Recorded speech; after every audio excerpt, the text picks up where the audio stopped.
dapatlah ATP-nya. So yang ini daripada cahaya. Okay. Awak tengok dekat dalam satu photosphorylation tu, okay, ada beberapa benda lah yang dalam tu kena ada photosystem.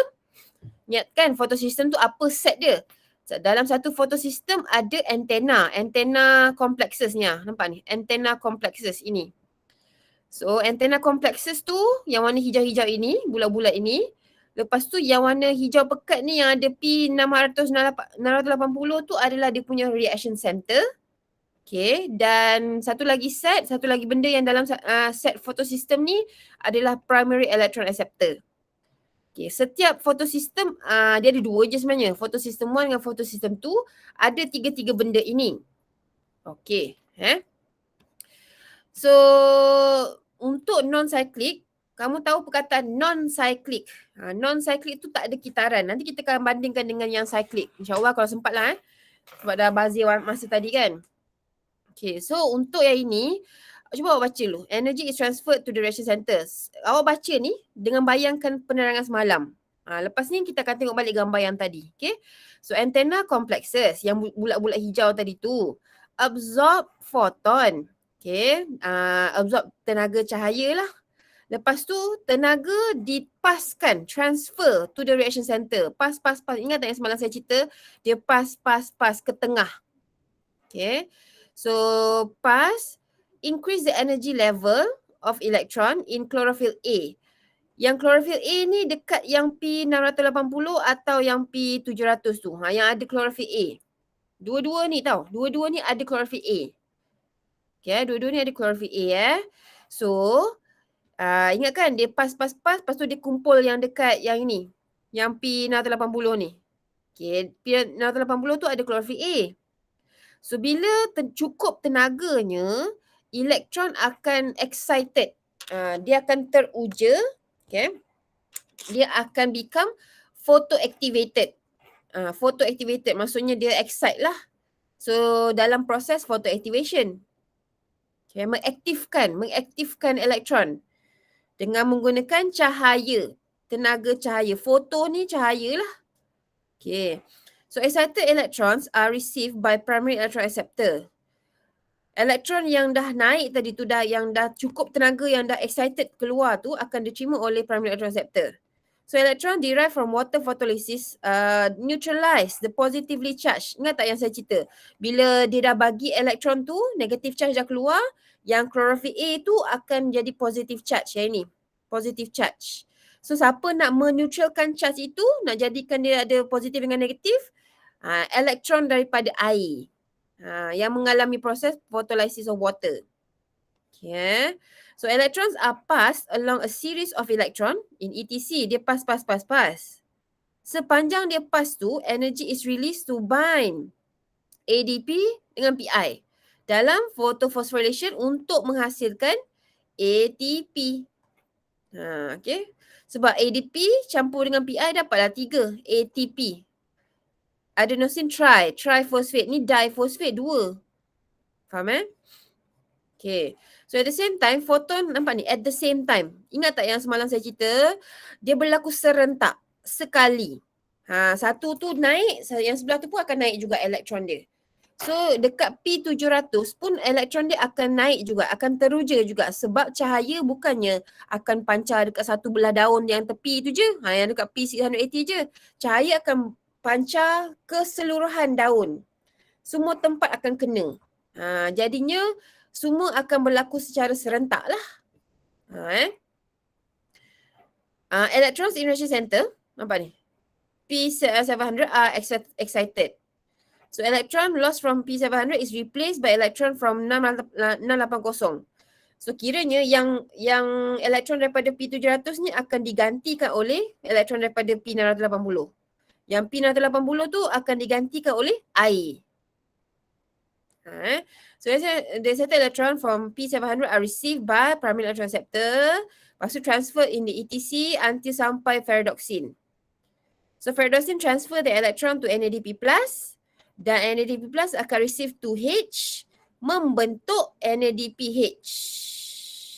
With the help of enzyme NADP+ reductase. Okay, so ini adalah dia punya ayat lah. So tengok balik pada gambar yang semalam tu. Okay, so ceritanya macam mana cahaya akan strike. Pancarkan. Okay, strike. Ini pun strike juga. Dua-dua belah dia strike. So paskan tenaga. Tenaga, pas. Kumpul di mana? Dekat chlorophyll A. Reaction center P680. Okay. Sama juga dekat yang photosystem 1 ni tau. Photosystem 1 ni. Tenaga akan pas. Sini pun pas. Berkumpul dekat P700. Faham tak? Faham? Setakat ni faham ceritanya? Boleh tak? Faham. Okay. Sekejap. Alah. Bang, dah kelas. Baik. Kelap. Baik. So elektron bila dah cukup tenaganya akan naik ke atas. Okay, akan naik diterima oleh primary electron acceptor. Kejap nak tanya. Apa nama proses yang menaikkan elektron tu? Apa nama proses yang menaikkan elektron? Excitekan elektron. Apa nama proses dia? Ni pun elektron akan excite ke atas. Excite. Apa nama proses dia? Baik, jawab.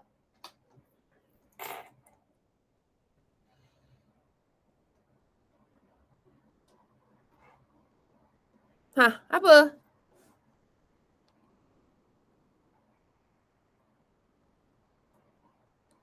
Ada orang ke tidak? Madam, saya tak dengar tadi soalan madam sebab lain sangkut. Apa nama proses yang excite the electron? Apa nama proses yang excite elektron tu? Aduh. Yang menaikkan elektron tu.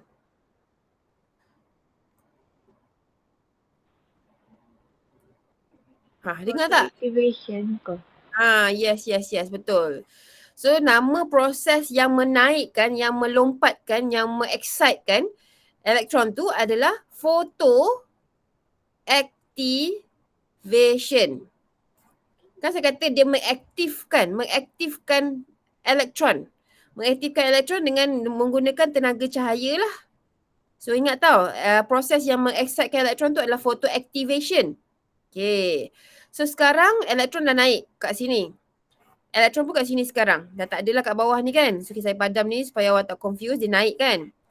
So sekarang elektron charge dekat P680 ni jadi positif ke negatif? P680. Positif.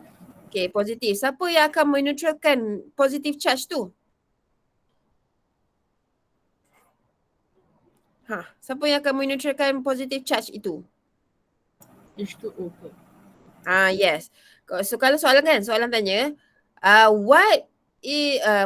how does the P680 neutralize its positive charge? Awak jangan jawab H2O. Betul lah tu, cuma awak kena jawab electron from H2O. Elektron daripada H2O itu. Jangan jawab H2O sebab kalau awak jawab H2O, bermaksud H2O tu masuk dalam 680. So kita nak elektron dia je sebenarnya. Elektron sahaja. Sebab oksigen dengan H+ akan terlepas keluar. Elektron je yang akan gantikan. So dengar elok-elok So itu dekat P680. Yang dekat P700 ni, siapa yang akan meneutralkan negative charge dia? Siapa yang akan meneutralkan positive charge? Sebab dia dah keluar negatif kan, mestilah positif bawah ni. So siapa yang akan meneutralkan positive charge kat sini? Elektron daripada PC. Yes. Elektron bukan daripada PC tau. Elektron tu daripada photosystem 2. Ni, photosystem 2. Okay, saya ulang. Dengar elok-elok. Kalau soalan tanya, siapa yang akan meneutralkan positive charge dalam P700? Jawapan dia elektron from photosystem 2. Elektron from photosystem 2. Bukannya elektron daripada PC. Sebab yang PC tu dia hanya paskan je. Pas-pas-paskan je. Yang menghasilkan elektron tu adalah photosystem tu. Faham Okay. So tadi elektron dah naik ke atas kan? Okay, dah. Elektron daripada yang photosystem 2 ni, photosystem 2 akan dipaskan kepada plastoquinon, paskan kepada cytochrome complex, okay, pas kepada plastocyanin. So sepanjang dia pas-pas ini adalah ATP terhasil. Okay. So elektron dekat plastocyanin ni akan dimasukkan ke dalam P700 lah. Sebab elektron dah tak ada orang kat sini, dia bolehlah masuk. Macam semalam kan saya ceritakan bila dia nak masuk dah tak boleh sebab ada orang kat situ. So dia kena tunggu dulu dia teruja elektron kat sini, naik dulu, keluar dulu baru dia boleh masuk. Okay. Tapi sebab saya kata benda ni berlaku serentak. Jadinya dua-dua akan kosong pada waktu yang sama. So yang daripada elektron yang sini pun bolehlah masuk ke dalam P700. Okay. So P7 masuk sini, elektron akan, yang elektron yang naik tadi tu yang kat sini ni. So dia akan dipaskan kepada ferredoxin dan dipaskan kepada NADP+ reductase. So elektron kat sini sekarang, tambahkan dengan NADP+, tambahkan dengan H+, dapatlah NADPH. Ini. Okay.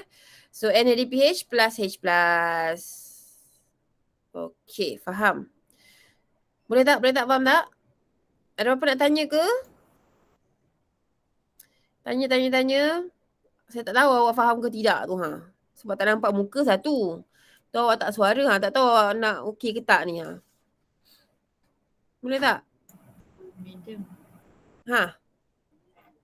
Nak tanya kalau yang bahagian satu tu kan yang apa ni photosystem 2 tu kenapa dia paskan 2 elektron je? Okay. Yang ini sebenarnya semua benda ni photosystem tu, photosystem antena ni semua ada 2 elektron.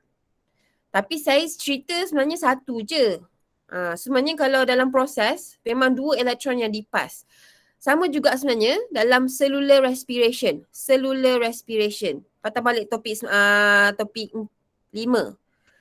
Okay, yang cellular respiration tu yang elektron tu yang pas dekat ETC tu kan yang daripada NADH, ingat tak NADH ceritanya tu kan?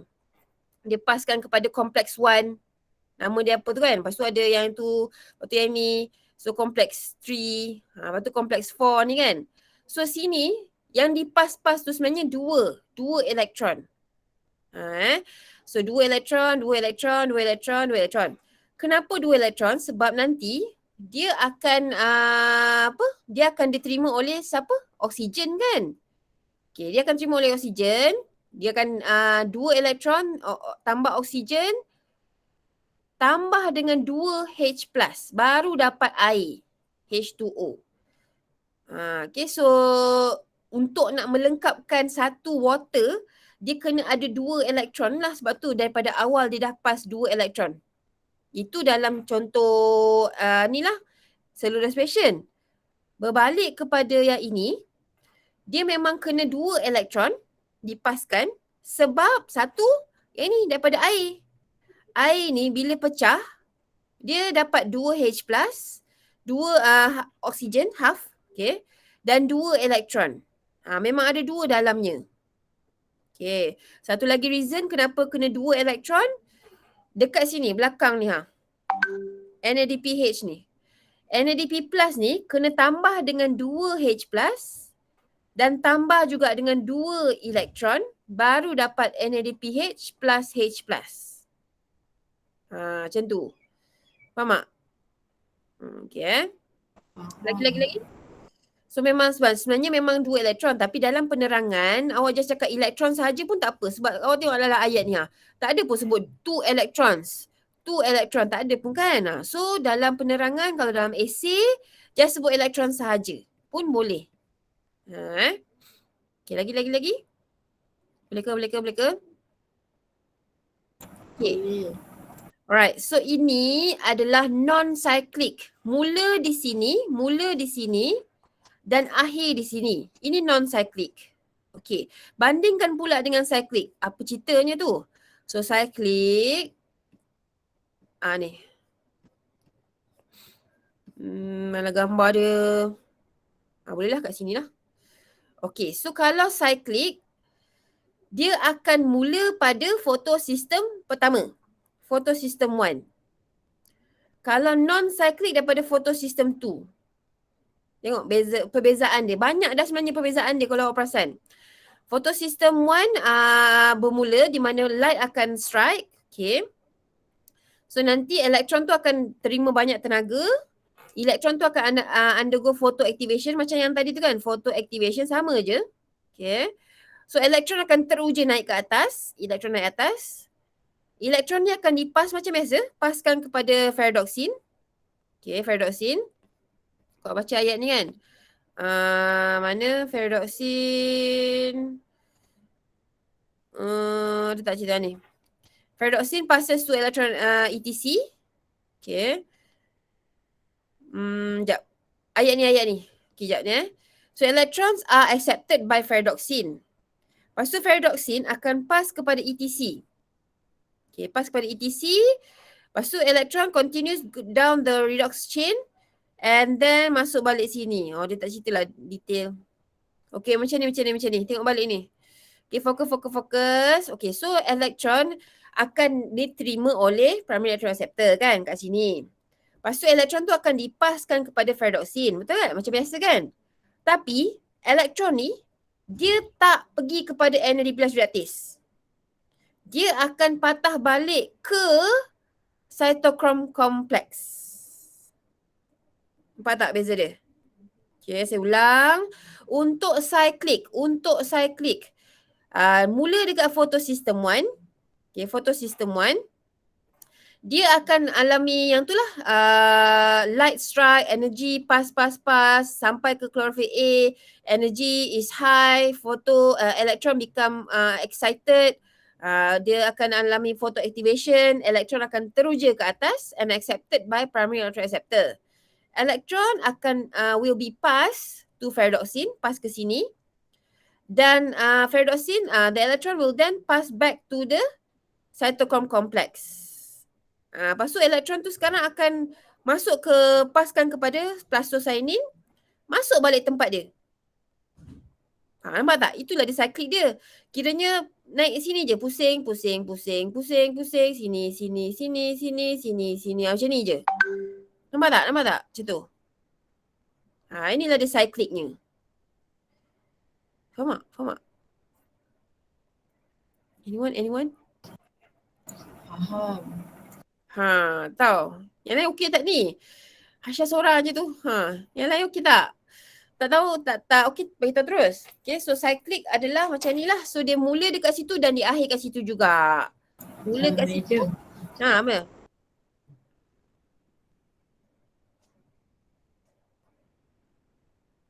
Apa dia? Hasya?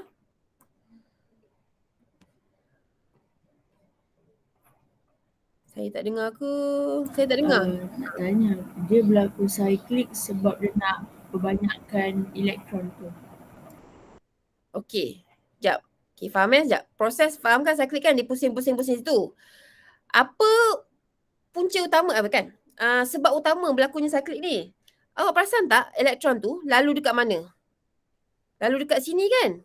Nampak ni lalu sini. Ni tak ada apa. Lalu sini. Nampak ni lalu sini. Lalu dekat sini. Apa berlakunya bila dia lalu kat sini? Ada ATP terhasil. Jadinya bila elektron lalu je dekat sini akan hasilkan ATP. So kiranya kita boleh simpulkan yang cyclic ni hanyalah berlaku sebab nak menambahkan ATP. Membantu menambahkan ATP. Bukan tambah elektron tau. Dia memang elektron tu memang 2 je. Cuma dia tolong bila dia lalu dekat ATC, tambah ATP. Lalu ke ATC, tambah lagi ATP. Nampak tak? Faham tak? Yang lain okey ke? So just ingat. Bila elektron tu lalu dekat ETC tu ada ATP terhasil. Tahu Sebab kalau awak ingat balik yang non-cyclic, dia mula kat sini. So dia adalah reaktan dia, ada H2O kan, ada reaktan dia. Okay. Tapi dia akan akhir dekat sebelah sini pula. Ada produk dia. NADPH ni, NADPH ni. Lepas tu ada lagi produk oksigen. Itu adalah non-cyclic. Kalau selain daripada tu ada ATP. Ingat ada 4 produk. 3 produk. Oksigen untuk non-cyclic tau. Non-cyclic. Oksigen, NADPH dan juga ATP. Itu untuk non-cyclic. Ada mula, ada akhir. Kalau untuk cyclic, dia tak ada oksigen, tak ada NADPH. Dia hanya ada ATP sahaja. Dia membantu je. Itu cyclic. So, awak tengok kat sini, nampak ni. Untuk non-cyclic, electron from PS1 does not return. Nampak ni? Does not return. Does not return back to PS1. Dia akan dipas kepada NADP+. Untuk jadi NADPH. The electron does not cycle back. Does not. Okay. Kalau cyclic pula, electron derived from PS1 return back. Dia keluar kat situ, dia masuk kat situ. Dia keluar kat situ, dia masuk kat situ. Macam itulah. Okay. So electron cycle back to origin. Masuk balik. Okay. So inilah persamaan. Dua-dua nampak ni, nampak. Dua-dua menghasilkan ATP. Cyclic ataupun non-cyclic. Kenapa? Sebab dua-dua ini lalu dekat ETC tu. ETC. So both occurs in light dependent reaction, memerlukan cahaya. Okay, yang photon tadi kan yang ada arrow macam ni tu. Dia strike dekat antena tu. Okay. Lepas tu beza dia pula non-cyclic, elektronnya daripada air. Ingat tak tadi yang dipecah jadi 2H+, 2 elektron dan separuh oksigen tu. So elektron ni punca dia daripada air. Kalau untuk cyclic, elektronnya daripada PS1 juga. Dia keluar daripada situ, masuk balik situ. Keluar situ, masuk balik situ. So punca dia memang situ sahaja. PS1 sahaja. Okay. Yang next pula, elektron daripada PS1 ni tak akan return lah. Dia akan bagi pada NADP+, jadi NADPH. Yang ini pula, elektron from PS1, return back. Patah balik. Keluar masuk macam tu. Okay. So yang ini untuk non-cyclic, dia involve dua-dua. Kan gambar tadi kan panjang kan, ada PS2 dengan PS1. Yang untuk cyclic hanya PS1 sahaja yang terlibat. Satu tu je. Okay. Lepas tu cyclic dia ada hasilkan ATP dan juga NADPH. Kan tadi kan ada awal dengan akhir. Akhir tu NADPH. Yang untuk cyclic ATP sahaja sebab dia lalu dekat ETC tu je. Tengah-tengah tu je dia lalu kan. Okay. Yang untuk non-cyclic oxygen is released. Daripada mana? Daripada air tu. Ingat tak? Daripada air. So air akan riliskan H+, 2H+, tambah 2 elektron, tambah dengan yang separuh oksigen tu. Okay. So oksigen is not released, memang tak ada pun. Sebab ATP sahaja yang akan dihasilkan. Dan yang ini final receptor adalah NADP+. Kenapa NADP+? Sebab NADP+ akan jadi NADPH. NADPH plus H+ tu. Okay. Yang untuk cyclic pula, siapa final electroreceptornya? Diri dia sendiri, PS1 juga. Keluar daripada PS1, masuk balik dekat PS1. Okay tak? So itulah beza antara cyclic dengan non-cyclic tu. Faham tak? Okay. So ini importance kiranya untuk hasilkan ATP dengan NADPH. Okay. So yang ini formula dia ada ATP dan juga NADPH dan juga oksigen lah of course sebab untuk kita kan. Sebab tu plant tu dia hasilkan oksigen sebab daripada proses ni lah. Okay. So light independent reaction. Boleh masuk sikit kot. So light independent reaction ada 3 bahagian, 3 proses, 3 fasa ni. 1, 2 dengan 3. So jangan confuse dengan Krebs cycle. Krebs cycle tu dia dalam selula. Yang ini si Kelvin ni yang buat Kelvin cycle.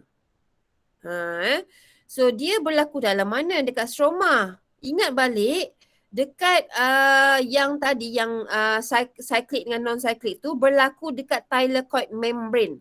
Thylakoid membrane yang dekat warna hijau ni Okay, so dekat membrane tu. Yang untuk light independent reaction ni, yang Kelvin cycle ni berlaku dalam stroma, kawasan warna kelabu ni ha. Tahu So dia dalam C3 pathway. Apa itu C3?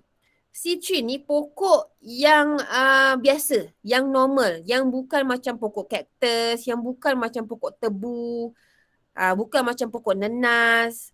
Dia pokok yang biasa yang memerlukan air. Kalau macam yang apa? Kalau macam kaktus, tebu dia tak perlu banyak air kan. So itu pokok jenis lain. Faham? Okay, so nanti jenis pokok tu kita akan tengok later lah. So just nak bagi tahu apa perkataan C3 ni. C3 ni maksudnya pokok jenis yang biasa punya, yang live in normal punya condition lah, normal punya condition. Faham Okay. Dan satu lagi, kenapa dia C3? Sebab nampak ni the first product daripada CO2 gabung dalam cycle tu akan hasilkan 3 karbon. Karbon produk dia tu yang ada 3. Sebab tu nama dia C3. 3 karbon. C3. Okay, so jenis-jenis pokok tu akan hasilkan C3 punya lah. Karbon, 3 karbon je. Okay. ATP dan NADPH from light dependent reaction are used to manufacture carbohydrates. Okay, ni tak ada apa-apa. So the H and the ATP are used to reduce CO2 to 3C sugar. Okay. So kiranya CO2 yang kita hembus dan diambil oleh plant akan digunakan dalam proses inilah selain daripada cellular respiration tu. So CO2 akan diambil untuk hasilkan sugar ni So dalam penghasilan ni ada 3 fasa, carbon dioxide fixation, reduction dengan ribulose phosphate regeneration. Okay, so secara briefly, carbon fixation tu apa dia? Kalau tengok ni carbon fixation. Ingat tak perkataan fixation tu semalam saya sebut? Dia adalah proses untuk nak join. Nak cantumkan karbon. Daripada satu karbon warna hijau ni, dia jadi tambahkan dengan 5 karbon ini, dia jadi 6 karbon ini. 6 karbon. Faham So daripada 5 tambah 1 jadi 6 lah. Okay, so inilah dia carbon fixation. Lepas tu daripada 6 karbon, dia akan split jadi 3-3, separuh-separuh. Sama je macam selular hari tu. Yang ada proses splitting kan, splitting. Kenapa dia boleh split dan kenapa dia boleh pecah? Pecah je ni. Sebab ingat, dia ada fosfat. So dia unstable. Fosfat tu banyak tenaganya. So dia akan memecahkan substance tu. Okay So ini carbon fixation. Reduction pula. Reduction tu kat mana? Okay, bahagian sini. Di mana ada NADPH. Ingat tak yang hari tu masa selular, saya sebut ada je NAD plus, ada je NADPH. NADH itu adalah oxidation kan. Ini sama je sebenarnya, tapi dia nak cerita reduction di mana yang 1,3-bisphosphoglycerate ni menerima elektron. Kalau masa selular, yang datangnya adalah NAD plus kan, dia akan jadi NADH. Yang ini dia NADPH yang datang jadi NADP plus. Okay. So dia dapatlah reduction. So yang 1,3-bisphosphoglycerate ni akan mengalami reduction process. Okay. Lepas tu at the same time, perasan tak ni GCP ni, dia akan jadi 3 GCP untuk dapatkan satu glukos. Nampak tak? Kita tahu pokok ni dia nak buat makanan sendiri. So inilah cara nak buat makanan sendiri. Glukosnya. Inilah dia. Okay.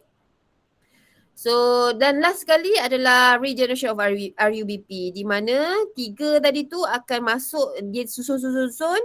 Dapat balik 5 karbon. Okay. Lepas tu dia susun balik untuk join balik dengan CO2. Gitu. Okay, so ini cycle ni repeat lah lagi. Okay, so don't worry. Saya just nak beritahu briefly lah pasal ni ada 3 fasa. So setiap fasa tu ada dia punya proses. Nanti secara detail ni saya akan masuk next class lah. Sebab tadi dah bazir kan. You all pun ada kelas lagi lepas ni. So itu sahajalah kot. Setakat ini. Dah. Right. So thank you. Assalamualaikum.